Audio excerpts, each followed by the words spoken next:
Chers amis, l'un des textes de dimanche dernier dans la liste luthérienne alsacienne était un passage du prophète Michée. Aujourd'hui, 11 novembre, j'en retiens ce verset. « Ils forgeront leurs épées pour des socs et leurs lances pour des serpes. Ils ne lèveront plus l'épée nation contre nation et ils n'apprendront plus la guerre. » 11 novembre. Je me rappelle la première fois où j'ai participé à la cérémonie dans ma première paroisse, située pourtant bien loin de la ligne de front, le nombre impressionnant de morts. Et les livres d'histoire racontent comment ensuite on a humilié et ruiné l'Allemagne et dépecé l'Autriche-Hongrie, préparant ainsi ses peuples à se jeter dans les bras de Hitler. Et Prévert de chanter bien plus tard « Oh Barbara, quelle connerie la guerre !»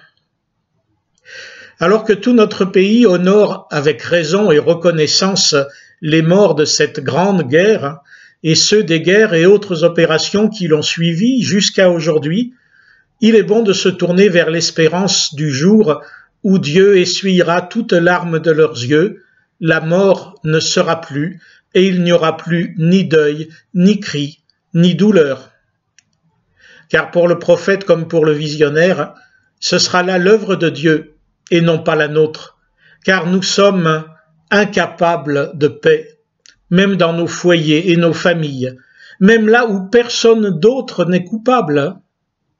Nous, chrétiens, témoins de ce Dieu dans le monde d'aujourd'hui, ne tâcherons-nous pas pourtant de nous laisser pacifier par lui et de le laisser pacifier nos propres relations familiales, sociales, etc.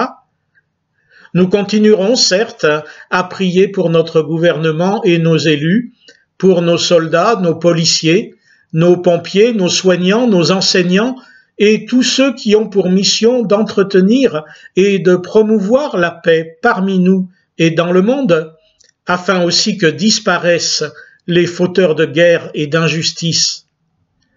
Mais nous-mêmes, comment pouvons-nous transformer nos armes, dont la première est notre langue trop bien pendue, ardente à insulter ou calomnier, en outils de paix et de prospérité? Comment nous transformer nous-mêmes en soldats de paix là où nous vivons? Chacun de nous en a une idée plus ou moins précise, mais nous n'osons pas. Nous avons peur. De quoi? De paraître faibles? Mais nous le sommes.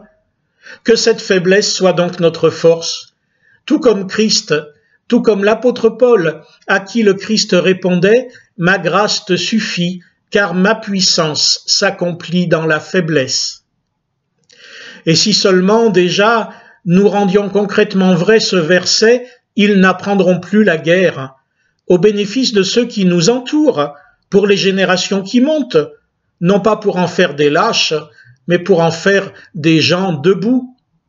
C'est notre exemple qui forme les générations suivantes. C'est notre témoignage qui renvoie à Jésus-Christ. Serons-nous artisans de paix? Bonne semaine à tous, dans la paix du Christ.